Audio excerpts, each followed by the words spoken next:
ഞാൻ ഈ വണ്ടി ജസ്റ്റ് ഒന്ന് സ്റ്റാർട്ട് ചെയ്ത് കാണിക്കാം. പിന്നെ ഒരു കാര്യം ചോദിച്ചോട്ടെ, നമുക്ക് അല്ലെങ്കിൽ ഇങ്ങനെ ഒരു വാഹനം, ഒരു ടാക്സി എപ്പോഴും നമ്മൾ എടുക്കുന്ന ഒരു സാധാരണക്കാരനായിരിക്കും, അല്ലെങ്കിൽ ഒരു ജീവിത തൊഴിലിന് വേണ്ടിയിട്ടൊക്കെ ആയിരിക്കും വരുന്നത്. അപ്പൊ എല്ലാവരും ചോദിക്കുന്ന ഒരു ചോദ്യമാണ്, നമുക്ക് മുദ്രാ ലോൺ ഇതിന് അവൈലബിൾ ആണോ? ഷിഫ്റ്റ് ഇൻഡിക്കേറ്റർ എന്ന് പറഞ്ഞിട്ടുണ്ടെങ്കിൽ നമ്മള് വണ്ടി ഓടുന്ന ടൈമില് സ്പീഡ് അനുസരിച്ച് ഏത് ഗിയറിലേക്ക് ഷിഫ്റ്റ് ചെയ്ത് ഓടിക്കണം എന്നുള്ള ഇൻഡിക്കേഷൻ കാണിക്കും. അപ്പൊ സവിത, അപ്പൊ നമുക്ക് ഇതിന്റെ ഒരു ഡൗൺ പേയ്മെന്റ് എന്ന് പറഞ്ഞാൽ എത്രയാണ് വരുന്നത്? നമുക്ക് ഏറ്റവും ലോസ്റ്റ് ഡൗൺ പേയ്മെന്റ് തന്നെ നമുക്ക് വണ്ടി ഇറക്കാം. എല്ലാവർക്കും നമസ്കാരം. നമ്മുടെ ഒരു പുതിയ വീഡിയോയിലേക്ക് എവർക്കും ഹൃദയം നിറഞ്ഞ സ്വാഗതം. ഇന്ന് നിങ്ങളുടെ മുന്നിലേക്ക് എത്തിക്കാൻ വേണ്ടി പോകുന്ന ടാറ്റ ഇൻട്ര V30 എന്ന വാഹനത്തിന്റെ വിശേഷങ്ങളാണ്. അപ്പോൾ ഈ വാഹനം നമ്മുടെ ഒപ്പം ഉണ്ട്. ഈ വാഹനം നമുക്ക് ഇന്ന് റിവ്യൂ ചെയ്യാൻ തന്നിരിക്കുന്ന തൊടുപുഴ പോപ്പുലർ മോട്ടോഴ്സ് ആണ്. നമ്മളൊപ്പം ചേരുന്നത് സൗജിത്താണ്. സൗജിത്തിനെ നമ്മുടെ ചാനലിലേക്ക് വെൽക്കം ചെയ്യാം. വെൽക്കം. അപ്പൊ നമുക്ക് ഇൻട്രയുടെ പല വേരിയന്റ് ഇറങ്ങിയിട്ടുണ്ടല്ലേ? ഇതൊരു ഇപ്പൊ വരുന്ന V30 എന്ന് പറഞ്ഞ മോഡൽ അല്ലേ? ഇത് നമ്മുടെ V30 AC വേരിയന്റ് ആണ് വന്നിരിക്കുന്നത്. ടോപ്പിന്റെ മോഡൽ. ടോപ്പിന്റെ ഇതിൽ ഏറ്റവും ടോപ്പിന്റെ വേരിയന്റ് ആണ് വരുന്നത്. ഇതിന്റെ തന്നെ നമുക്ക് ബേസ് മോഡൽ വരുന്നുണ്ട്, ഇൻട്ര V30 CX മോഡല്. ഈ ടോപ്പിന്റെ വേരിയന്റിൽ നമുക്ക് വരുന്നത് ഇലക്ട്രിക് പവർ സ്റ്റിയറിംഗ് ഉള്ള വണ്ടിയാണ്. ഇലക്ട്രിക് പവർ സ്റ്റിയറിംഗ് വരുമ്പോൾ അതിന്റെ പ്രത്യേകത എന്താണെന്ന് വെച്ചിട്ടുണ്ടെങ്കിൽ നമുക്ക് കാർ ഓടിക്കുന്ന അതേ ഫീൽ നമ്മൾ ഈ വണ്ടി ഓടിക്കാൻ പറ്റും. CX എന്ന് പറയുമ്പോഴും പവർ സ്റ്റിയറിംഗ് ആണ്, ഹൈഡ്രോളിക് വരുന്നേ ഉള്ളൂ. നമ്മുടെ ആ സ്മൂത്ത്നെസ് കാര്യങ്ങളെല്ലാം ഉണ്ട്. V30 ഇലക്ട്രിക് പവർ സ്റ്റിയറിംഗ് വരുമ്പോൾ കുറച്ച് കാർ ഓടിക്കുന്ന ചിലർ പറയാറുണ്ട്, നമുക്ക് എന്റെ വണ്ടി എനിക്ക് കാറ് പോലെ കൊണ്ടു കിടക്കുന്നത്. അപ്പൊ ആ കാർ ഓടിക്കുന്ന അതേ ഫീല് നമുക്ക് തന്നെ Intra V30 VX model top variant വണ്ടി നമുക്ക് ഓടിക്കാൻ പറ്റും. ഇനി ഇതിന്റെ ഉള്ളിലേക്ക് വരുമ്പോഴാണെങ്കിലും ഒക്കെ സ്പെസിഫിക്കേഷൻ എല്ലാം CX-ഉം ഇതും തമ്മിൽ സെയിം ആണ് വരുന്നത്. ജസ്റ്റ് വ്യൂ ഒന്ന് പറഞ്ഞു പോവാം അല്ലേ? തീർച്ചയായും. ഇത് ഫ്രണ്ടില് നമുക്ക് മെയിൻ ആയിട്ട് നമ്മുടെ ഹൈലൈറ്റ് എന്ന് പറയുന്നത് നമ്മുടെ വണ്ടിയുടെ ഹെഡ് ലാമ്പാണ്. മറ്റുള്ള വണ്ടികളിലെല്ലാം വരുന്നത് 90 മീറ്റർ വിസിബിലിറ്റി ആണ് വരുന്നത്. നമ്മുടെ ഇൻട്ര V30 120 മീറ്റർ ആണ് വരുന്നത്. അതുകൊണ്ട് തന്നെ നൈറ്റ് ഡ്രൈവ് ഒക്കെ ചെയ്യുന്നവർക്ക് വളരെ ഈസി ആയിട്ടുള്ള റോഡ് കാര്യങ്ങളൊക്കെ കാണാൻ പറ്റും. കൂടുതലും നമ്മുടെ ഏരിയയിൽ ഹൈ റേഞ്ച് ഏരിയയിലാണ്, ഫോറസ്റ്റ് ഏരിയ ആണ്. അപ്പോ രാത്രി യാത്രയൊക്കെ കൂടുതൽ അവർക്ക് സുഗമമായി കിട്ടും. അതാണ് നമ്മുടെ മെയിൻ ഹൈലൈറ്റ് എന്ന് പറയുന്നത് നമ്മുടെ ഹെഡ് ലാമ്പ്. വലിപ്പം കൂടുതലായിട്ട് സ്ക്വയർ ലാമ്പ് ആണ് വരുന്നത്. കുറച്ച് വലിപ്പം കൂടുതൽ സ്ക്വയർ ആകുമ്പോൾ തന്നെ നമുക്ക് കൂടുതൽ വിസിബിലിറ്റി ഉണ്ടാവും. പിന്നെ വരുമ്പോ V30 AC, ഇതിൽ AC മോഡൽ ആയതുകൊണ്ട് തന്നെ AC എന്നുള്ള ഒരു ബാഡ്ജിങ് ഉണ്ട്. നോൺ AC ആണെങ്കിൽ V30 എന്നായിരിക്കും, CX-ലും V30 എന്നാണ് വരുന്നത്. പിന്നെ വരുമ്പോ ക്രോം ഫിനിഷിംഗ് ആയിട്ടുള്ള ടാറ്റയുടെ ലോഗോയും അതുപോലെ ഫ്രണ്ടിൽ ഗ്രില്ല് കാര്യങ്ങൾ വരുന്നുണ്ട്. ഫോഗ് ലാമ്പിനുള്ള ഓപ്ഷൻ കൊടുത്തിട്ടുണ്ട്. കൂടുതൽ മിസ്റ്റി ഏരിയയിലൊക്കെ പോകുമ്പോൾ കസ്റ്റമർക്ക് വേണമെങ്കിൽ ഫോഗ് ലാമ്പ് ഫിറ്റ് ചെയ്യാനുള്ള ഒരു ഓപ്ഷനും ടാറ്റ ഇട്ടിട്ടുണ്ട്. അതൊക്കെ കസ്റ്റം പ്രിഫറൻസ് ആണ് കസ്റ്റമേഴ്സിന്റെ വരുന്നത്. ഫുൾ ഓപ്ഷൻ വരുന്നില്ല അല്ലേ? എല്ലാത്തിലും ഇങ്ങനെ തന്നെ ഫുൾ ഓപ്ഷൻ ലൈറ്റ് വരും, നമുക്ക് സെപ്പറേറ്റ് ചെയ്യാൻ പറ്റും. അതുപോലെ തന്നെ ക്രോം ഫിനിഷിംഗ് ഒരു മൊത്തത്തിൽ വണ്ടിക്ക് ഒരു ഭംഗി ഉണ്ടാകാൻ വേണ്ടി ക്രോം ഫിനിഷിംഗ് ഡാറ്റ എല്ലാം ആഡ് ചെയ്തിട്ടുണ്ട്. അതുപോലെ നല്ലൊരു ഹൈറ്റ് തോന്നിയിട്ടുണ്ട്. അപ്പൊ എത്രയാണ് ഇതിന്റെ ഗ്രൗണ്ട് ക്ലിയറൻസ്? 170 mm ആണ് ഇതിന്റെ ഗ്രൗണ്ട് ക്ലിയറൻസ് വരുന്നത്. അതുകൊണ്ട് തന്നെ ലോഡ് കയറിയാലും താഴ്ന്ന അടി തട്ടുന്ന കേസുകളൊന്നും നമുക്ക് വരുന്നില്ല. ഇവിടെ നിന്ന് തന്നെ നോക്കുമ്പോൾ തന്നെ അറിയാം, നമുക്ക് ഈസി ആയിട്ട് വേണമെങ്കിൽ ഒരാൾക്ക് അടിയില്. അതെ അതെ, തീർച്ചയായും നല്ലൊരു ഹൈറ്റ് വരുന്നത്. നമ്മുടെ റോഡുകൾക്ക് അനുസൃതമായിട്ട് തന്നെയാണ്. നമ്മുടെ ഏരിയയില് കൂടുതലും പോക്കറ്റ് റോഡ്സിലൊക്കെ ആയിരിക്കുമല്ലോ ലോഡ് കൊണ്ട് കസ്റ്റമേഴ്സ് പോകുന്നത്. ഹൈവേയിലൊക്കെ ഓടിക്കുന്ന പോലെ നമുക്ക് കൂടുതൽ ഗ്രൗണ്ട് ക്ലിയറൻസ് വേണം വണ്ടിക്ക്. അതുകൊണ്ട് തന്നെ അത് ഓക്കെയാണ് ടാറ്റ നമുക്ക് വേണ്ടി ഡിസൈൻ ചെയ്ത പോലെയുണ്ട്. പിന്നെ ഇതൊരു കാര്യം ചോദിച്ചോട്ടെ, ഇത് തന്നെയാണ് നമുക്ക് ടിപ്പ് മോഡൽ വരുന്നത് അല്ലേ? അതെ അതെ, ടിപ്പ് മോഡലിൽ ഒറ്റ വ്യത്യാസമുള്ളൂ. ഇതിൽ നമ്മൾ ബാക്കിൽ ഡെക്ക് ഉണ്ട്. ഇതിൽ വരുമ്പോൾ ചേസ് ആണ്. ഇത് തന്നെ വണ്ടി സെയിം കളറിലാണ് ചേസിസ് വരുന്നത്, വൈറ്റ് കളർ. V30 AC ഉണ്ട്, നോൺ AC ഉണ്ട്. അതുപോലെ തന്നെ CX മോഡൽ നമ്മൾ പറഞ്ഞില്ലായിരുന്നു, ഹൈഡ്രോളിക് പവർ സ്റ്റിയറിംഗ്. അതിൽ വേണമെങ്കിലും കസ്റ്റമർക്ക് ടിപ്പ് ചെയ്യാം. ഏതിൽ ചെയ്താലും RT അപ്രൂവ്ഡ് ആണ്, ARA അപ്രൂവൽ ഉണ്ട്. അതുകൊണ്ട് നിയമതടസ്സങ്ങളൊന്നും അതിന് വരുന്നില്ല അല്ലെ? ടാറ്റയാണ് എനിക്ക് ഏറ്റവും ആദ്യമായിട്ട് ചെറിയൊരു വാഹനത്തിന് തന്നെ മിനി ടിപ്പർ എന്നാണ് പറയുന്നത്. ടാറ്റയുടെ 4 വീലറിൽ ആദ്യമായി ടിപ്പ് കയറ്റുന്നത് ടാറ്റയുടെ ഇൻട്ര V30. പിന്നെ യോദ 1.7 ചേസിസിലാണ് നമുക്ക് അതിനുള്ള ARA ഉള്ളത്. അപ്പൊ ഞാൻ ഒരു ഡൗട്ടാണ്, നമുക്ക് ടിപ്പ് മോഡൽ വരുന്ന ടിപ്പായിട്ട് തന്നെ വരുവാണോ, അതെങ്ങനെയാണ് ചെയ്യുന്നത്? അല്ല, ചേസിസ് ആയിട്ടാണ് വരുന്നത്. നമ്മൾ കമ്പനിന്നോ അല്ലെങ്കിൽ കസ്റ്റമർക്ക് സർട്ടിഫൈഡ് ആയിട്ടുള്ള ബോഡി ബിൽഡ് അടുത്തുനിന്ന് ടിപ്പ് കയറ്റാവുന്നതാണ്. ടിപ്പ് കയറ്റി ബോഡി അതിനുള്ള സ്ട്രോങ് ബോഡി ചെയ്ത് ആണ് വണ്ടി ഇറക്കുന്നത്. നമ്മൾ തന്നെ ചെയ്യുന്നുണ്ട്. പിന്നെ കസ്റ്റമർ അവരുടെ പ്രിഫറൻസ് അനുസരിച്ച് പുറത്തുനിന്ന് ചെയ്യുന്നുണ്ട്. നോർമലി മിറർ നല്ല ഭംഗിയുള്ളൊരു സ്ക്വയർ ഷേപ്പിലൊരു മിറർ, സൈഡ് മിറർ കൊടുത്തിട്ടുണ്ട്. പിന്നെ അത്യാവശ്യം നല്ല വിസിബിലിറ്റി, നല്ല വലിപ്പമുള്ള ഒരു മിറർ തന്നെ കൊടുത്തേക്കുന്നത്. ഒരു നല്ലൊരു ഷേപ്പിലാണ് കൊടുത്തേക്കുന്നത്. ഇങ്ങനെ തന്നെ എല്ലാ വേരിയന്റിലും ഇതുപോലെ തന്നെ മിറർ തന്നെയാണ് വരുന്നത്. അപ്പൊ ബ്ലൂയിലും ബ്ലാക്കിലാണെങ്കിലും വരുമ്പോ നല്ലൊരു ഭംഗിയുണ്ടാവും. ബോഡി കളർ വരുമ്പോ അത്ര ഒരു ഹൈലൈറ്റ് നമുക്ക് ഫീൽ ചെയ്യില്ല. പിന്നെ വരുന്ന ഡോർ ഹാൻഡിൽ വരുന്നുണ്ട്. നല്ല ഈസി ആയിട്ട് തന്നെ നമുക്ക് ഓപ്പൺ ചെയ്യാൻ ബുദ്ധിമുട്ടൊന്നുമില്ല. പിന്നെ നോർമലി ഒരു ഇൻബിൽറ്റ് ആയിട്ടുള്ള ഒരു ഇൻഡിക്കേഷൻ വരുന്നുണ്ട്. പിന്നെ നമുക്ക് ടയറിന്റെ സൈസിലേക്ക് എത്ര ടയർ സൈസ് വരുന്നത്? ടയർ സൈസ് വരുന്നത് 155/6 14 LT ടയറാണ്, റേഡിയൽ ടയറാണ് വരുന്നത്. നമുക്ക് 3 വേരിയന്റ് സെയിം തന്നെയാണ് വരുന്നത്. 3 വേരിയന്റിലും സെയിം ആണ് വരുന്നത്. സെയിം ടയർ സൈസാ, വേറെ വ്യത്യാസങ്ങളൊന്നും പ്രത്യേകിച്ച് വരുന്നില്ല അല്ലേ? പിന്നെ നമുക്ക് ഇതും കൂടെ വന്നു കഴിഞ്ഞാൽ ബാറ്ററി വരുന്നുണ്ട്. പിന്നെ എഞ്ചിൻ കൂളന്റ് നമുക്ക് തന്നെ കാണാവുന്ന രീതിയിൽ തന്നെ ഫിക്സ് ചെയ്തിട്ടുണ്ട്. അപ്പോ അത് കുറഞ്ഞു പോകുന്ന റീഫിൽ ചെയ്യാവുന്നതാണ്. കൂളന്റ് കുറഞ്ഞു പോകുന്ന ആ രീതിയിൽ കംപ്ലൈന്റ് കാര്യങ്ങളൊന്നും വരാനും നമുക്ക് പെട്ടെന്ന് തന്നെ ഐഡന്റിഫൈ ചെയ്യാൻ പറ്റും കുറഞ്ഞിട്ടുണ്ടോ എന്നൊക്കെ. പിന്നെ നമ്മുടെ ഡെക്കിലേക്ക് വരുമ്പോഴത്തേനും 8.8 അടി നീളമുള്ള വൈഡ് ഡെക്കാണ് വരുന്നത്. വീതി വരുമ്പോൾ 5 അടി 3 ഇഞ്ച് വീതി നമ്മുടെ ഡെക്കിന് വരുന്നുണ്ട്. ലോഡിംഗ് കപ്പാസിറ്റി എന്ന് പറയുമ്പോൾ നമുക്ക് പെർമിറ്റൽ ലോഡ് 1300 കിലോയാണ്. ഈ റേഞ്ചിൽ എടുക്കുന്ന കസ്റ്റമർ ഏകദേശം ഒരു 3 ടൺ വരെ നമ്മുടെ ലോഡ് കയറ്റുന്നുണ്ടെന്ന് നമ്മളോട് പറയാറുണ്ട്. കാരണം അവർക്ക് അത്രയും ലോഡ് കയറ്റി കഴിഞ്ഞാലും വണ്ടിക്ക് നല്ല സ്റ്റെബിലിറ്റി ഫീൽ ചെയ്യുന്നുണ്ട്. അതുകൊണ്ട് തന്നെ അവര് മാക്സിമം ഒരു 3.5 ടൺ വരെയൊക്കെ ലോഡ് ഇതില് കയറ്റി സുഖമായിട്ട് ഓടിച്ചു പോവാറുണ്ട്. നമ്മുടെ കട്ടപ്പനയാലാണെങ്കിലും ഇടുക്കിയിലാണെങ്കിലും നോർമൽ ലോഡിൽ ഓടുന്നവർക്കാണെങ്കിലും ഒക്കെ ആ ലോഡ് കയറ്റിയതിന്റെ ഒരു ബുദ്ധിമുട്ടോ കാര്യങ്ങളൊന്നും ഇതിൽ ഫീൽ ചെയ്യാറില്ല. അത്ര ലോഡ് കയറ്റിയെന്ന് പറഞ്ഞാൽ കയറ്റുന്നുണ്ടെന്നാ പറഞ്ഞത്, കസ്റ്റമർ കയറ്റുന്നുണ്ടെന്ന്. നമ്മൾ ഒരിക്കലും അങ്ങനെ പറയാറില്ല. 1300 ആണ്, അതുകൊണ്ടാണ് ഞാൻ എടുത്തു പറഞ്ഞത് കസ്റ്റമർ കയറ്റുന്നുണ്ട്, സുഖമായിട്ട് ഓടിച്ചു പോകുന്നുണ്ട് എന്ന് പറഞ്ഞത്.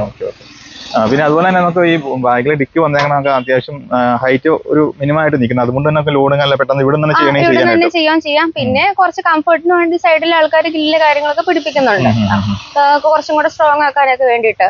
പൈനാപ്പിൾ പിന്നെ ഇതിന്റെ തന്നെ നമുക്ക് ഹൈഡെക്ക് വേരിയന്റ് വരുന്നുണ്ട്. ഹൈഡെക്ക് എന്ന് പറയുമ്പോൾ നമുക്ക് ക്യാബിന്റെ ഒരു ഹൈറ്റില് 3 സൈഡും ഈ ക്യാബിന്റെ ബാക്കിലും 2 സൈഡിലും ഹൈഡെക്ക് ഹൈറ്റ് വരുന്നുണ്ട്. അപ്പൊ അതുകൊണ്ട് ഈ പൈനാപ്പിൾ പോലെയുള്ള ലോഡിംഗ് ഒക്കെ കയറ്റുന്നവർക്ക് സൈഡിൽ വേലി പിടിപ്പിക്കുന്നത് ഒഴിവാക്കാൻ വേണ്ടിയിട്ട് അവർ ആ ഹൈഡെക്ക് ചൂസ് ചെയ്യാറുണ്ട്. അത് നമുക്ക് നോൺ എ സി മോഡലിലാണ് വരുന്നത്. പ്രൈസിലേക്ക് വരുമ്പോഴത്തേക്കും നമുക്ക് ഏകദേശം സെയിം തന്നെയാണോ വരുന്നത്? അല്ല, അതിന് ഡിഫറൻസ് ഉണ്ട്. ബേസ് മോഡലിനും അതുപോലെ ടോപ്പ് വേരിയന്റ് വരുമ്പോൾ നല്ല ഡിഫറൻസ് വരുന്നുണ്ട്. എന്നാലും നമ്മൾ കസ്റ്റമേഴ്സിന് ചൂസ് ചെയ്ത് അവരുടെ നീഡ് അനുസരിച്ചാണ് നമ്മൾ വണ്ടി ചൂസ് ചെയ്ത് കൊടുക്കാറുള്ളൂ. ഇപ്പൊ റേറ്റ് കുറയ്ക്കാൻ വേണ്ടി ഒരിക്കലും നമ്മൾ കസ്റ്റമേഴ്സിന് റോങ് ആയിട്ടുള്ള പ്രൊഡക്റ്റ് കൊടുക്കാറില്ല. അപ്പൊ അവരുടെ ആവശ്യം എന്താന്ന് മനസ്സിലാക്കിയിട്ട് അവർക്ക് കറക്റ്റ് ആയിട്ട് ഏത് പ്രോഡക്റ്റ് ആണ് ഏത് മോഡലാണ് ആപ്റ്റ് ആവുന്നത് അതാണ് നമ്മൾ കൊടുക്കാറുള്ളൂ. ഇതിന്റെ ഫ്യൂൽ ടാങ്കിന്റെ പൊസിഷൻ വരുന്നത് ഇവിടെയാണ്. നമുക്കൊരു 35 ലിറ്റർ ഡീസൽ കപ്പാസിറ്റി ആണ്. 35 വരുന്നത്. പിന്നെ നമുക്ക് ഇവിടെ നോക്കുമ്പോൾ തന്നെ കാണാം നമ്മുടെ വണ്ടിയുടെ leafs semi elliptical leaf spring suspension ആണ് വരുന്നത്. ഇതിൽ ബാക്കിൽ 8 ലീഫും ഫ്രണ്ടിൽ 5 ലീഫും ആണ് നമുക്ക് വരുന്നത്. അതുകൊണ്ട് തന്നെ നമുക്ക് ലോഡ് കയറ്റുമ്പോൾ തന്നെ നല്ല സ്ട്രോങ് ആയിട്ടുള്ള ലീഫ്സ് എല്ലാം ടാറ്റ ആഡ് ചെയ്തിട്ടുണ്ട്. പിന്നെ നമ്മുടെ വണ്ടിയുടെ ചേസിസ് എന്ന് പറയുന്നത് ഹൈഡ്രോഫോമിക് ചേസിസ് ആണ് വരുന്നത്. അതുകൊണ്ട് തന്നെ നല്ല സ്ട്രോങ് ആയിരിക്കും. ഇതിൽ വെൽഡിങ്സ്, ജോയിന്റ്സ്, ബോൾട്ട് കാര്യങ്ങളൊക്കെ വളരെ കുറവാണ്. അതുകൊണ്ട് തന്നെ ലോഡ് കയറുമ്പോൾ തന്നെ ചേസ് ബെൻഡ് ആവുക അല്ലെങ്കിൽ ഒരു ക്രഷ് ഉണ്ടായിട്ടുണ്ടെങ്കിൽ പെട്ടെന്ന് ചേസിന് ഡാമേജ് വരിക അങ്ങനെ കാര്യങ്ങൾക്കൊക്കെ വളരെയധികം ചാൻസ് കുറവായിരിക്കും. ബാക്കിലേക്ക് വരുവാണെങ്കിൽ നോർമൽ എല്ലാ വണ്ടിയിലെ പോലെ തന്നെ ഈസി ആയിട്ട് തുറക്കാവുന്ന ഒരു ലോക്ക് ആഡ് ചെയ്തിട്ടുണ്ട്. പിന്നെ ഫ്രണ്ടിലെ പോലെ തന്നെ ഇൻട്രാ പിക്കപ്പ് എന്നുള്ള ലോഗോ ബാഡ്ജിങ് വരുന്നുണ്ട്. അതുപോലെ ടാറ്റയുടെ ബാഡ്ജിങ് ഉണ്ട്. പിന്നെ ഇത് 2 റിവേഴ്സ് സെൻസർ ഇവിടെ കൊടുത്തിട്ടുണ്ട്. 2 സൈഡിലെ പോലെ റിവേഴ്സ് സെൻസർ കൊടുത്തിട്ടുണ്ട്. എല്ലാ വണ്ടിയിലും ഉണ്ട്, എല്ലാ വണ്ടിയിലും വരുന്നുണ്ട്. പിന്നെ നോർമലി സ്റ്റെപ്പിന് നമ്മൾ ഈ ഭാഗത്തായിട്ട് ഫിക്സ് ചെയ്തേക്കുന്നത് സെയിം ടയർ തന്നെയാണ് വരുന്നത്. 155/6 14 ടയർ തന്നെ, സെയിം ടയർ തന്നെയാണ് നമ്മൾ ഇവിടെ ഫിക്സ് ചെയ്തേക്കുന്നത്. അതുപോലെ തന്നെ പിന്നെ ബ്രേക്ക് ലൈറ്റ് അത് തന്നെ കുറച്ച് ഭംഗിയുള്ള രീതിയിലുള്ള ബ്രേക്ക് ലൈറ്റ് നമുക്ക് വെട്ടത്തിട്ട് കണ്ടോ. ഓൾറെഡി നമുക്ക് പാർക്ക് ഓൺ ആക്കിയാണ് നല്ല ഭംഗിയായിരിക്കും കാണാൻ വേണ്ടിയിട്ട്. രാത്രിയിൽ നല്ല വിസിബിലിറ്റി കാര്യങ്ങളൊക്കെ ഉണ്ട് അതില്. പിന്നെ നമുക്ക് നമ്പർ പ്ലേറ്റ് കൊടുക്കാൻ മാത്രമാണ് ഇവിടെ ഒരു നമ്പർ പ്ലേറ്റ് നമ്മുടെ HSRT ഫിക്സ് ചെയ്യാൻ പാകത്തിന് അവിടെ കൊടുത്തേക്കുന്നത്. നമുക്ക് ജസ്റ്റ് ഓപ്പൺ ചെയ്ത് നോക്കാം അല്ലെ. നേരത്തെ പറഞ്ഞ പോലെ തന്നെ 8.8 ലെങ്ത് വരുന്നുണ്ട്, 5.3 വിഡ്ത് വരുന്നുണ്ട്. മറ്റുള്ള മോഡലുകളെ അപേക്ഷിച്ച് നമുക്ക് മറ്റുള്ള വണ്ടികളുടെ അപേക്ഷിച്ച് നമ്മുടെ വണ്ടിയിൽ സ്പേസ് കൂടുതൽ വരുന്നുണ്ട് അല്ലേ. അതുപോലെ നല്ല സ്ട്രോങ് ആയിട്ടുള്ള ബോഡിയാണ് വന്നിരിക്കുന്നത് അല്ലേ. അതെ. പിന്നെ വേണമെങ്കിൽ നമുക്ക് കുറച്ചും കൂടെ കസ്റ്റമർ വേലിയൊക്കെ ചെയ്യുമ്പോൾ കുറച്ചും കൂടെ സ്ട്രോങ് ആക്കുന്ന രീതിയിൽ ചെയ്യുന്നുണ്ട്. ഹിഞ്ചസ് ഒക്കെ ആഡ് ചെയ്തിട്ടുണ്ട്. സാധാ സൈഡ് ബോർഡിലേക്ക് വരുമ്പോൾ നമ്മുടെ ലോഡൊക്കെ ടോ ചെയ്യാൻ പാകത്തിന് ഹുക്കുകൾ കൊടുത്തിട്ടുണ്ട്. നമ്മുടെ വണ്ടിയിൽ മാത്രമാണ് ഇൻബിൽറ്റ് ആയിട്ട് ഹുക്ക് വരുന്നത്, മറ്റെല്ലാം ചെയ്യണം. പിന്നെ വരുമ്പോ മഡ് ഗാർഡിലേക്ക് വരുമ്പോൾ ടാറ്റയുടെ തന്നെ ലോഗോ ഉള്ളൊരു മഡ് ഫ്ലാപ്പ് കാര്യങ്ങളൊക്കെ വരുന്നുണ്ട്. അതെ, ഫൈബർ ആണ് വരുന്നത്. എല്ലാം നമുക്ക് സെപ്പറേറ്റ് സ്പെയർ അവൈലബിൾ ആയിട്ട് കിട്ടുന്നതാണ്. പിന്നെ നമുക്ക് ഇങ്ങോട്ട് വന്നു കഴിഞ്ഞാൽ എയർ ഫിൽറ്റർ ഇവിടെ തന്നെ നമുക്ക് കാണാം, പൊസിഷൻ ചെയ്തിട്ടുണ്ട്. ആ സൈഡിലെ പോലെ തന്നെ ഇൻഡിക്കേറ്റർ ഒക്കെ നമുക്ക് ഇവിടെ പിന്നെ ഇത് വരുന്ന ഇവിടെ വരുന്ന ഫൈബർ ഇത് മഡ് ഗാർഡ് എല്ലാം നമുക്ക് ഫൈബർ. അപ്പൊ ഇത്രയൊക്കെയാണ് നമുക്ക് എക്സ്റ്റീരിയറിലേക്ക് വന്നാലുള്ള കാര്യങ്ങളൊക്കെ അല്ലേ. അപ്പൊ നമുക്ക് ഇനി കാണേണ്ട ഇന്ത്യയിലേക്കുള്ള വിശേഷങ്ങളാണ്. നമുക്ക് ജസ്റ്റ് അതിലേക്ക് പോകാം അല്ലേ. ശരിക്കും നമുക്ക് ഇന്ത്യയിലേക്ക് പറഞ്ഞ് ഞെട്ടിച്ച് കളഞ്ഞോട്ടെ. കാരണം ഒരു കാറിൽ കയറിയിരിക്കണ എങ്ങനെയാണോ അതേ ഒരു ഫീലിംഗ് തന്നെയാണ് നമുക്ക് ഈ വാനിൽ കയറിയുമ്പോൾ ഫീൽ ചെയ്യുന്നത്. നമ്മൾ പറഞ്ഞ കാർ ഓടിക്കുന്ന ഫീൽ നമ്മൾ വണ്ടി ഓടിക്കാൻ തന്നെ ആദ്യം തന്നെ പറഞ്ഞത്. പിന്നെ അതുപോലെ സ്റ്റിയറിംഗ് വീൽ ആണെങ്കിൽ വളരെ അത്യാവശ്യം നമുക്ക് കയ്യിൽ ഒതുങ്ങാൻ രീതിയിൽ ചെറിയൊരു വീല് അല്ലെ, നോർമൽ ആയിട്ട് വരുന്ന പോലെ തന്നെയാണ് വന്നിരിക്കുന്നത് അല്ലെ. നമ്മുടെ വണ്ടിയുടെ അകത്തോട്ട് വരുമ്പോൾ എ സി വേരിയന്റിൽ ഇങ്ങനെ ഒരു സ്റ്റീരിയോ വരുന്നുണ്ട്, അതുപോലെ തന്നെ AC വെന്റ് വരുന്നുണ്ട്. പിന്നെ നമ്മുടെ സ്റ്റീരിയോയില് ബ്ലൂടൂത്ത് അസിസ്റ്റഡ് ആണ്, അതുകൊണ്ട് തന്നെ കോളൊക്കെ വരുമ്പോൾ തന്നെ സ്റ്റീരിയോയിൽ ആഡ് ചെയ്ത് നമുക്ക് കോള് എടുക്കാൻ പറ്റും. പിന്നെ ചാർജറിന്റെ ചാർജിംഗ് പോർട്ട് വരുന്നുണ്ട്. പിന്നെ നോർമലി വണ്ടികളിൽ വരുന്ന പോലെ തന്നെ AC യുടെ സ്വിച്ചുകൾ കാര്യങ്ങളൂടെ കൊടുത്തിട്ടുണ്ട്. നമ്മുടെ ഗിയറിന്റെ പൊസിഷൻ വരുന്നത് ഇവിടെയാണ്. അതുകൊണ്ട് തന്നെ നമുക്ക് ഗിയർ പൊസിഷൻ ഇവിടെ ആയതുകൊണ്ട് ഈ ക്യാബിനിൽ നിന്ന് ഈസി ആയിട്ട് അങ്ങോട്ടും ഇങ്ങോട്ടും ഒക്കെ നടക്കാൻ പറ്റും. സ്പേസ് കിട്ടുന്നുണ്ടല്ലോ. അതെ തന്നെ ബാക്ക് ത്രൂ ക്യാബിൻ എന്നാണ് പറയുന്നത്. അതായത് ഇപ്പൊ ലോഡും കൊണ്ട് പോകുന്ന ഡ്രൈവർക്കാണെങ്കിലും ഒന്ന് പോകുന്ന സമയത്ത് ഒന്ന് റെസ്റ്റ് ചെയ്യണം നോക്കിയാൽ നമുക്ക് ഈ സീറ്റിൽ നമുക്ക് കിടക്കാൻ പറ്റും. അതിനുള്ള ഒരു ചെറിയ സ്പേസ് പോലെയാണ് ടാറ്റ ഇതില് ഗിയർ ഇവിടെ കൊണ്ട് ആഡ് ചെയ്തേക്ക് ബാക്ക് ത്രൂ ക്യാബിനാക്കി മാറ്റിയിരിക്കുന്നത്. അത് വളരെ ചെറുതായിട്ടല്ലേ, അതന്നെ ഈസി ആയിട്ട് തന്നെ ഷിഫ്റ്റ് ആവുന്ന വളരെ ചെറിയ ഒരു നോബാണ് കൊടുത്തിരിക്കുന്നത്. നോബാ കൊടുത്തേക്കുന്നത്. ഇവിടെ പിന്നെ വരുമ്പോ ചെറിയ യൂട്ടിലിറ്റി സ്പേസുകൾ കാര്യങ്ങൾ വരുന്നുണ്ട്. അതുപോലെ ഗ്ലൗ ബോക്സ് വരുന്ന സൈഡിലാണ് വരുന്നത് അല്ലേ. ഇത് ലോക്ക് ചെയ്തിട്ടാണ് തുറക്കുന്നത്. ഒരു മിനിറ്റ്, ആ താക്കോലിനകത്ത് ഇട്ടോട്ടോ ഇത്, എന്നിട്ട് പറയുമ്പോൾ തുറന്നാൽ മതിയേ. നോർമലി ഈ സൈഡിലും AC വെന്റ് വരുന്നുണ്ട്. പിന്നെ തന്നെ ഗ്ലൗ ബോക്സ് ഇവിടെ ആഡ് ചെയ്തിട്ടുണ്ട്. നമുക്ക് വണ്ടിയുടെ പേപ്പേഴ്സ് കാര്യങ്ങളൊക്കെ ക്യാരി ചെയ്യാം. ഇവിടെ അത്യാവശ്യം കാര്യങ്ങൾ സ്പേസ് ഒക്കെ ഉണ്ട്. എല്ലാ വണ്ടികളെയും പോലെ തന്നെ മിറർ വരുന്നുണ്ട്. പിന്നെ അത് ലൈറ്റ് ആഡ് ചെയ്തിട്ടുണ്ട്. നോർമലി വരുന്നുണ്ട് എല്ലാ വണ്ടിയും ഒരു വേരിയന്റിലും ഇതേപോലെ തന്നെയാണ് നമ്മുടെ ക്യാബിന്റെ കളർ കാര്യങ്ങൾ വരുന്നത്. പിന്നെ അത്യാവശ്യം നല്ല വിസിബിലിറ്റി ഉള്ളൊരു ഗ്ലാസ് ഉള്ള ഒരു വിൻഡോ നമ്മളിവിടെ ആഡ് ചെയ്തിട്ടുണ്ട്. നല്ല സ്പേസ് ഉണ്ട്. മറ്റുള്ള വണ്ടികളെ അപേക്ഷിച്ച് നല്ല സ്പേസ് ഉണ്ട് ഈ വിൻഡോയിൽ. നല്ല വലുപ്പത്തിലാണ് കൊടുത്തിരിക്കുന്നത്. ഡ്രൈവർക്കാണെങ്കിൽ ജസ്റ്റ് പതുക്കെ തിരിഞ്ഞു കഴിഞ്ഞാൽ നല്ല പോലെ ബാക്ക് ഫുൾ ആയിട്ട് കാണാനായിട്ട് പറ്റും അല്ലേ. പിന്നെ വരുമ്പോ സീറ്റിലേക്ക് വരുമ്പോ അത്യാവശ്യം നല്ല സ്പേസ് ഉള്ള, എന്നെ കണ്ടാലറിയാലോ. അപ്പൊ എനിക്ക് നല്ല കംഫർട്ട് ആയിട്ട് ഇരിക്കാൻ പറ്റുന്നുണ്ടെങ്കിൽ അത്യാവശ്യം സ്പേസ് ഉള്ള സീറ്റാണ്. പിന്നെ നടുക്ക് തന്നെ ചെറിയൊരു സ്പേസ് പോലെ തന്നെ കുഷൻ ഇട്ട സീറ്റ് തന്നെ ആഡ് ചെയ്തിട്ടുണ്ട്. അതുകൊണ്ട് തന്നെ ഞാൻ പറഞ്ഞേ ഡ്രൈവർക്ക് ദൂരയാത്രയൊക്കെ പോകുമ്പോൾ ഒന്ന് റെസ്റ്റ് ചെയ്യണമെങ്കിൽ കിടക്കാൻ പാകത്തിനുള്ള ഒരു സ്പേസ് ഇതില് വണ്ടിയിൽ അവൈലബിൾ ആണെന്ന് പറഞ്ഞത്. ഹാൻഡ് ബ്രേക്കിന്റെ പൊസിഷൻ വരുന്നത് ഇവിടെ തന്നെയാണ്. എന്നാലും നമുക്ക് ഉള്ളിക്കൂടെ ഒന്ന് പാസ് ചെയ്യണമെങ്കിലും ബുദ്ധിമുട്ടൊന്നും ഇല്ലാതെ തന്നെ പാസ് ചെയ്യാൻ പറ്റും. കുറച്ച് ലെവലിലേക്കാണെങ്കിൽ നമുക്ക് കസ്റ്റമർക്ക് കിടക്കാനുള്ള സൗകര്യം ഉണ്ടാവും. പിന്നെ ഇതിന്റെ ബ്രേക്കിങ്ങിലേക്ക് വരുമ്പോ നമ്മുടെ വണ്ടിയിലുള്ളൊരു മെയിൻ അഡ്വാൻറ്റേജ് തന്നെ ഡ്യുവൽ ഡയഫ്രം ബ്രേക്ക് ബൂസ്റ്ററാണ് വരുന്നത്. അതുകൊണ്ട് തന്നെ ഓടുന്ന സമയത്ത് സഡൻ ബ്രേക്കിങ്ങിന്റെ ഒക്കെ സമയത്ത് നമുക്ക് നല്ല എഫിഷ്യന്റ് ബ്രേക്കിംഗ് ആയിരിക്കും. സാധാരണ വണ്ടികളെ നിർത്തിക്കഴിഞ്ഞാൽ കുറച്ച് മുന്നോട്ട് പോയിട്ടായിരിക്കും നിൽക്കുന്നത്. നമ്മുടെ വണ്ടി ചവിട്ടിയാല് സഡൻ ബ്രേക്ക് ചവിട്ടിയാല് ആ ഒരു പൊസിഷനിൽ തന്നെ നമുക്ക് ബ്രേക്കിംഗ് കിട്ടുന്നതാണ്. അപ്പൊ അതുകൊണ്ട് തന്നെ അപകടകര കാര്യങ്ങളൊക്കെ കുറച്ച് കുറയ്ക്കാൻ പറ്റും. പിന്നെ നമ്മൾ മിസ് ചെയ്തൊരു കാര്യമുണ്ട്, വൈപ്പർ. നമ്മുടെ വണ്ടിയിലെ വൈപ്പറിൽ തന്നെയാണ് വൈപ്പർ വാഷിനുള്ളത് ഇത് കൊടുത്തേക്കുന്നത്. ജസ്റ്റ് ഞാൻ കാണിച്ചു തരാം. അതുകൊണ്ട് തന്നെ നമുക്ക് വണ്ടി ഓടുന്ന സമയത്ത് നമുക്ക് ക്ലീൻ ചെയ്യാൻ ഈസി ആയിരിക്കും. നമ്മുടെ ക്ലസ്റ്ററിലേക്ക് വരുവാണെങ്കിൽ നോർമൽ ഫുള്ളി ഡിജിറ്റൽ ആണ് കൊടുത്തേക്കുന്നത്. ഇതിൽ ഫ്യൂവൽ ഇൻഡിക്കേഷൻ ഉണ്ട്, ഹീറ്റ് കാണിച്ചിട്ടുണ്ട്, ടൈം ഉണ്ട്, അതുപോലെ ട്രിപ്പ് എല്ലാം ആഡ് ചെയ്തിട്ടുണ്ട്. പിന്നെ മെയിൻ ഹൈലൈറ്റ് എന്ന് പറയുന്നത് ഗിയർ ഷിഫ്റ്റ് ഇൻഡിക്കേറ്റർ ആണ്. അപ്പൊ നമ്മള് വണ്ടിയിൽ ഓടുന്ന ടൈമിൽ ഏത് ഗിയറിലേക്ക് ഷിഫ്റ്റ് ചെയ്ത് ഓടിക്കണം എന്നുള്ള കറക്റ്റ് ആയിട്ട് ഇൻഡിക്കേഷൻ കാണിക്കും. അതുപോലെ തന്നെ ഡ്രൈവർക്ക് അറിയാൻ വേണ്ടി ഒരു ബീപ്പ് സൗണ്ട് അതിൽ നിന്ന് വരുന്നതാണ്. അപ്പൊ അത് കേട്ടോണ്ട് കസ്റ്റമർക്ക് കറക്റ്റ് ഗിയറിലേക്ക് ഷിഫ്റ്റ് ചെയ്ത് ഓടിക്കുമ്പോൾ കൂടുതൽ ഫ്യൂവൽ എഫിഷ്യൻസി കിട്ടും. അതുകൊണ്ടാണ് ഇത് ആഡ് ചെയ്തേക്കുന്നത്. പിന്നെ നമ്മുടെ വണ്ടിയിൽ ഈ സൈഡിലെ സ്വിച്ചുകൾ 3 സ്വിച്ച് ആഡ് ചെയ്തിട്ടുണ്ട്. ഇതിൽ ഫസ്റ്റ് വൺ എക്കോ മോഡ് ആണ്. എക്കോ മോഡ് എന്ന് പറയുമ്പോൾ നമുക്ക് ഒരു ലോഡ് ഇല്ലാത്ത സമയത്ത് അല്ലെങ്കിൽ മെയിൻ റോഡിലൊക്കെ ഓടുമ്പോൾ 1000 കിലോയിൽ താഴേക്ക് ലോഡ് ഉള്ളപ്പോഴാണെങ്കിൽ എക്കോ മോഡ് ഇട്ട് ഓടിക്കുവാണെങ്കിൽ നമുക്ക് പവർ കുറഞ്ഞിട്ട് കൂടുതൽ ഫ്യൂവൽ എഫിഷ്യൻസി കിട്ടും വണ്ടിക്ക്. അപ്പൊ നമുക്ക് ഹെവി ലോഡ് ഉള്ളപ്പോൾ നമുക്കത് യൂസ് ചെയ്യുന്നത് പോസിബിൾ ആയിരിക്കില്ല. ലോഡ് കുറവുള്ളപ്പോൾ അല്ലെങ്കിൽ കാലിയായിട്ട് ലോട്ടം പോയിട്ട് തിരിച്ചു വരുന്ന സമയത്ത് കാലിയായിട്ട് വണ്ടി ഓടുന്നെങ്കിൽ ആ ടൈമിലേക്ക് നമുക്ക് യൂസ് ചെയ്യാം. എല്ലാ മോഡലിലും നമുക്ക് എക്കോ മോഡ് അവൈലബിൾ ആണ്. മറ്റുള്ള വണ്ടികളെ അപേക്ഷിച്ച് നമ്മുടെ വണ്ടിക്ക് വൈബ്രേഷൻസ് ഒക്കെ സ്റ്റാർട്ടിങ്ങിലെ സൗണ്ട് കാര്യങ്ങളൊക്കെ വളരെ കുറവാണ്. പിന്നെ ചില കസ്റ്റമർ നമ്മൾ ജസ്റ്റ് വണ്ടി നോക്കിയിട്ട് സ്റ്റിയറിംഗ് ജസ്റ്റ് തിരിച്ചു വെക്കുമ്പോൾ നല്ല ടൈറ്റ് ആലോ എന്ന് പറയാറുണ്ട്.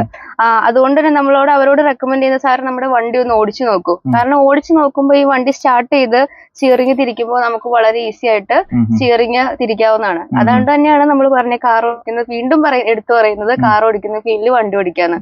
ഞാൻ ഈ വണ്ടി ജസ്റ്റ് ഒന്ന് സ്റ്റാർട്ട് ചെയ്ത് കാണിക്കാം. കണ്ടോ, നമുക്ക് ഒറ്റ വിരൽ കൊണ്ട് തന്നെ സ്റ്റിയർ ചെയ്തിരിക്കാം. അതാണ് ഇതിന്റെ മെയിൻ ഹൈലൈറ്റ്. വണ്ടി സ്റ്റാർട്ട് ചെയ്യുമ്പോൾ നമ്മൾ ശ്രദ്ധിച്ചൊരു കാര്യമുണ്ടോ? വണ്ടിക്ക് വൈബ്രേഷൻസോ സൗണ്ടോ എന്തെങ്കിലും നമുക്ക് ഫീൽ ചെയ്തോ? വളരെ സൈലന്റ് ആയിട്ട് ചെറിയൊരു സൗണ്ട് മാത്രമേ നമുക്ക് വണ്ടി സ്റ്റാർട്ട് ചെയ്യുമ്പോൾ ഉണ്ടായിരുന്നുള്ളൂ. അപ്പൊ സവിത്തെ, നമുക്ക് വണ്ടിയുടെ അത്യാവശ്യം ഡീറ്റെയിലും കാര്യങ്ങളൊക്കെ നമ്മൾ പറഞ്ഞിട്ടുണ്ട്. അപ്പൊ ഇനിയിപ്പോ എല്ലാവർക്കും എനിക്കും പറയേണ്ട മെയിൻ ആയിട്ടുള്ള കാര്യമാണ് നമുക്ക് ഇതിന്റെ ഒരു പ്രൈസ്. അപ്പൊ എത്രയാണ് ഇതിന്റെ ഓൺ റോഡ് പ്രൈസ്? ഇതിൽ നമ്മൾ ബേസ് മോഡൽ സ്റ്റാർട്ടിംഗ് വരുന്ന 8.8 lakhs നമ്മൾ പറഞ്ഞല്ലോ. ഇലക്ട്രിക് ഇതില് V30 CX മോഡൽ എന്ന് പറഞ്ഞത് അതാണ് സ്റ്റാർട്ടിങ് വരുന്നത്. ടോപ്പ് വേരിയന്റ് വരുമ്പോൾ ജോഷ് ബ്ലൂവിൽ വരുന്ന ഇൻട്രാ V30യുടെ ഈ model variant V30 AC VX model അത് വരുമ്പോൾ 9.16 lakhs പ്രൈസ് വരുന്നത്.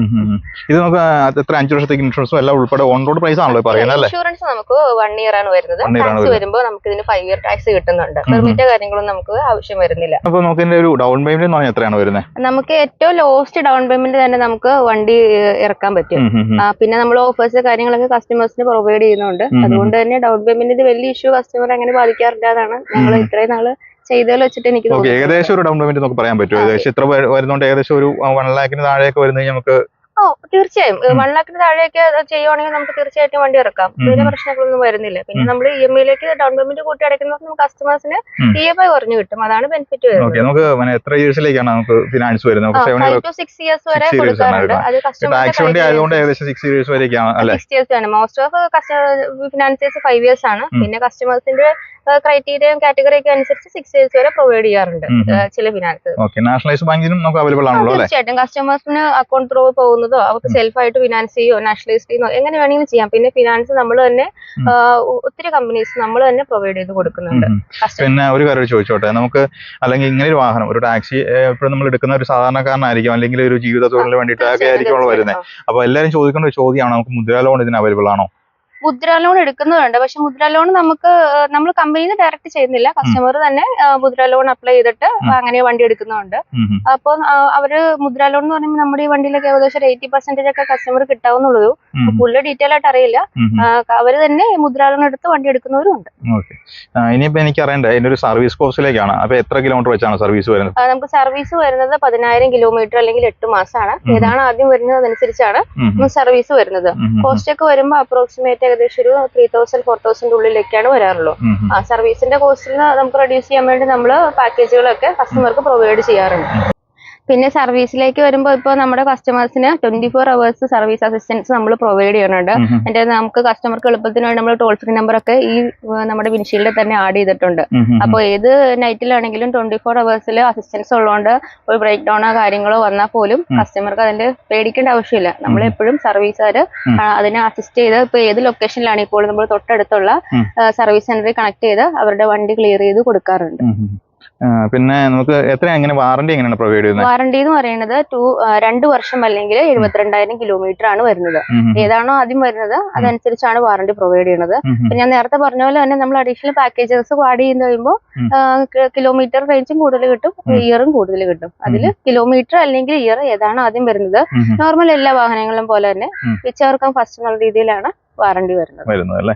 ഇനി ഹൈലൈറ്റ് ആണ് നമുക്ക് ഏറ്റവും കൂടുതൽ അറിയാൻ ആഗ്രഹിക്കുന്ന മറ്റൊരു കാര്യമാണ് പ്രൈസ് പോലെ. ഇതിന്റെ എത്രയാണ് ഇതിന്റെ ഒരു മൈലേജ് കമ്പനി പറയുന്നത്? മൈലേജ് നമ്മൾ നോർമലി പറയുന്നത് 17-18 kilometer ആണ്. നമ്മൾ ഈ അതിൽ ആഡ് ചെയ്തേക്കുന്ന പോലെ എക്കോ മോഡും ഗിയർ ഷിഫ്റ്റ് ഇൻഡിക്കേറ്ററും ഒക്കെ ആഡ് ചെയ്ത് കറക്റ്റ് ആയിട്ട് നോക്കി ഓടിക്കുന്ന, മെയിന്റനൻസും ഒക്കെ കറക്റ്റ് ആയിട്ട് കമ്പനി സർവീസ് ഒക്കെ ചെയ്ത് നല്ല രീതിയിൽ നോക്കുന്ന കസ്റ്റമേഴ്സിന് അത്യാവശ്യം 18+ വരെ മൈലേജ് കിട്ടുന്നുണ്ട് അല്ലേ? നമുക്ക് ബേസ് മോഡൽ AC-ലേക്ക് വരുമ്പോൾ മൈലേജ് കുറവ് അങ്ങനെ ഇതുവരെ നമ്മുടെ കസ്റ്റമേഴ്സ് ആരും AC-ലേക്ക് വരുമ്പോൾ മൈലേജ് കുറഞ്ഞു, ബേസ് മോഡലിൽ കൂടുതൽ അങ്ങനെ ഒരു റിവ്യൂ ഇതുവരെ പറഞ്ഞു കേട്ടിട്ടില്ല അല്ലേ? സവിത, അപ്പൊ ഇന്നൊരു വാഹനം നമ്മൾ ബുക്ക് ചെയ്യുവാണെങ്കിൽ നമുക്ക് പേപ്പേഴ്സും കാര്യങ്ങളെല്ലാം ഓക്കെ വരുവാണെന്നുണ്ടെങ്കിൽ നമുക്ക് എത്ര ദിവസം കൊണ്ട് വാഹനം ഡെലിവറി കൊടുക്കാൻ പറ്റും? നമ്മൾ കസ്റ്റമറുടെ പേയ്മെന്റ് കാര്യങ്ങളെല്ലാം വന്ന് വണ്ടി ബില്ല് ചെയ്ത് കഴിഞ്ഞാൽ നമുക്ക് ഒരു 8 working days അല്ലെങ്കിൽ 10 working days നമുക്ക് വണ്ടി ഡെലിവറി ചെയ്യാൻ പറ്റും. നമുക്ക് ഇൻട്രേഡ് ആയി പറയുന്ന എല്ലാ മോഡൽസും നമുക്ക് അവൈലബിൾ ആണോ? നമ്മൾ എല്ലാ മോഡൽസും നമ്മളതിൽ റെഡി സ്റ്റോക്ക് അവൈലബിൾ ആണ്. കസ്റ്റമർ എപ്പോൾ ആവശ്യപ്പെട്ടാലും നമുക്ക് എല്ലാ കാര്യങ്ങളും ക്ലിയർ ചെയ്ത് കഴിഞ്ഞിട്ടുണ്ടെങ്കിൽ നമുക്ക് വണ്ടി അവൈലബിൾ ചെയ്ത് കൊടുക്കാവുന്നതാണ് അല്ലേ? പിന്നെ എല്ലാവരും ചോദിക്കുന്ന ഒരു കാര്യമാണ്, ഇപ്പൊ ഏത് വാഹനം എടുക്കാൻ പോയാലും നമുക്ക് ഓഫർ ഉണ്ടോ എന്നാണ് ചോദിക്കുന്നത്. അപ്പൊ അതുകൊണ്ട് തന്നെ ജസ്റ്റ് ഞാൻ ചോദിക്കുകയാണ്, നമുക്ക് ഓഫർ കാര്യങ്ങളൊക്കെ തന്നെ വരുന്നുണ്ടോ? ഉണ്ട്. നമ്മൾ മാർച്ച് ആയതുകൊണ്ട് തന്നെ സ്പെഷ്യൽ ഓഫേഴ്സ് ഉണ്ട്. നമ്മൾ മാക്സിമം ഓഫേഴ്സ് ഓരോ കസ്റ്റമറുടെ ക്രൈറ്റീരിയ അനുസരിച്ച് എക്സ്ചേഞ്ച് കാര്യങ്ങളൊക്കെ വരുമ്പോൾ ഡിഫറെന്റ് കാറ്റഗറീസിൽ വരുമ്പോൾ നമ്മൾ മാക്സിമം ഓഫേഴ്സ് ഇട്ടിട്ടാണ് കസ്റ്റമർക്ക് വണ്ടി കൊടുക്കുന്നത്. നമ്മൾ അത്യാവശ്യം വാഹനത്തിന്റെ ഡീറ്റെയിൽ പറഞ്ഞു, പ്രൈസ് പറഞ്ഞിട്ടുണ്ട്, ഡൗൺ പേയ്മെന്റ് പറഞ്ഞിട്ടുണ്ട്, മിക്കവാറും എല്ലാ കാര്യങ്ങളും തന്നെ ഉൾപ്പെടുത്തിക്കൊണ്ടെന്ന് ഞാൻ വിചാരിക്കുന്നു. അപ്പൊ നമുക്ക് വീഡിയോ വൈൻഡ് അപ്പ് ചെയ്യാം അല്ലേ? അപ്പൊ ഞങ്ങൾ വീഡിയോ വൈൻഡ് അപ്പ് ചെയ്യാൻ വേണ്ടി പോവാണ്. ഇപ്പൊ എന്തെങ്കിലും ജസ്റ്റ് എന്തെങ്കിലും വിട്ടു പോയിട്ടുണ്ടെങ്കിൽ നിങ്ങൾ ജസ്റ്റ് ഒന്ന് കമന്റ് ചെയ്ത് ചോദിക്കുക, നിങ്ങൾക്ക് അറിയാവുന്ന രീതിയിൽ മറുപടി തരുന്നതായിരിക്കും. അപ്പം എന്തായാലും സവിത്തിന്റെ നമ്പർ ഞാൻ താഴെ കൊടുത്തേക്കാം. നിങ്ങൾക്ക് ഇന്ത്യയെ പറ്റി കൂടുതൽ അറിയാനോ അല്ലെങ്കിൽ ഈ പറഞ്ഞ പോലെ ടാറ്റയുടെ കൊമേഴ്ഷ്യൽ വാഹനങ്ങൾ ഏതാണെങ്കിലും നിങ്ങൾക്ക് ബൈ ചെയ്യാനോ അതുപോലെ ടെസ്റ്റ് ഡ്രൈവോ അങ്ങനെ എന്തെങ്കിലും ആവശ്യമുണ്ടെങ്കിൽ തീർച്ചയായിട്ടും കോൺടാക്ട് ചെയ്യാം. സവിത്ത് നിങ്ങളെ ഹെൽപ്പ് ചെയ്യുന്നതായിരിക്കും. പറഞ്ഞാൽ തന്നെ വീഡിയോ വൈൻഡ് അപ്പ് ചെയ്യണം. അപ്പോൾ വീഡിയോ ഇഷ്ടപ്പെട്ട തീർച്ചയായും ലൈക്ക് ചെയ്യുക, ഷെയർ ചെയ്യുക. അതുപോലെ ചാനൽ ആദ്യമായിട്ടാണ് കാണുന്നത് ദയവായിട്ട് ചാനൽ സബ്സ്ക്രൈബ് ചെയ്ത് സപ്പോർട്ട് ചെയ്യുക. സവിത്ത് ഒരു കാര്യം വിട്ടുപോയി, നമ്മുടെ ജസ്റ്റ് നമ്മുടെ ഷോറൂമിൽ ഇരിക്കുന്ന ലൊക്കേഷൻ കൂടെ ഒന്ന് പറഞ്ഞു കൊടുത്തേക്കാം. നമ്മുടെ പോപ്പുലർ മെഗാ മോട്ടോഴ്സ് വരുന്നത് നമ്മുടെ തൊടുപുഴ പ്രൈവറ്റ് ബസ് സ്റ്റാൻഡിന്റെ തൊട്ടടുത്തായിട്ട് ഓപ്പോസിറ്റ് ബിസ്മി ഹോം അപ്ലയൻസസിന്റെ നേരെ ഓപ്പോസിറ്റ് ആണ് വരുന്നത്. സർവീസും സെയിൽസും ഒരുമിച്ചാണ് വരുന്നത്. അതുകൊണ്ട് തന്നെ ഇപ്പൊ കസ്റ്റമേഴ്സിന് വണ്ടി നോക്കാൻ വരുമ്പോൾ സർവീസിന് ഡൗട്ട് ഉണ്ടെങ്കിൽ ഡയറക്റ്റ് സർവീസിൽ കണക്ട് ചെയ്ത് അവരെ ഹെൽപ്പ് ചെയ്ത് കൊടുക്കാനും പറ്റും. ഓക്കെ, അതുപോലെ തന്നെ നിങ്ങൾ ഈ വാഹനം ഉപയോഗിക്കേണ്ട ഒരാളാണെങ്കിൽ തീർച്ചയായിട്ടും നിങ്ങളുടെ അഭിപ്രായങ്ങൾ, അത് ജെന്യുവൻ ആയിട്ടുള്ള അഭിപ്രായങ്ങൾ എന്തായാലും നിങ്ങൾ കമന്റ് ചെയ്യുക. അത് ഈ വീഡിയോ കാണുന്നവർക്കും ഈ വാഹനം എടുക്കാൻ നിൽക്കുന്നവർക്കും എന്തായാലും ഒരു ഉപകാരമായിട്ട് മാറും. അപ്പോൾ അതുപോലെ തന്നെ വീഡിയോ വൈൻഡ് അപ്പ് ചെയ്യണം. അപ്പോൾ എല്ലാവർക്കും നല്ലൊരു ദിവസം ആശംസിച്ചുകൊണ്ട് നിർത്തുന്നു. നന്ദി, നമസ്കാരം. Thank you so much.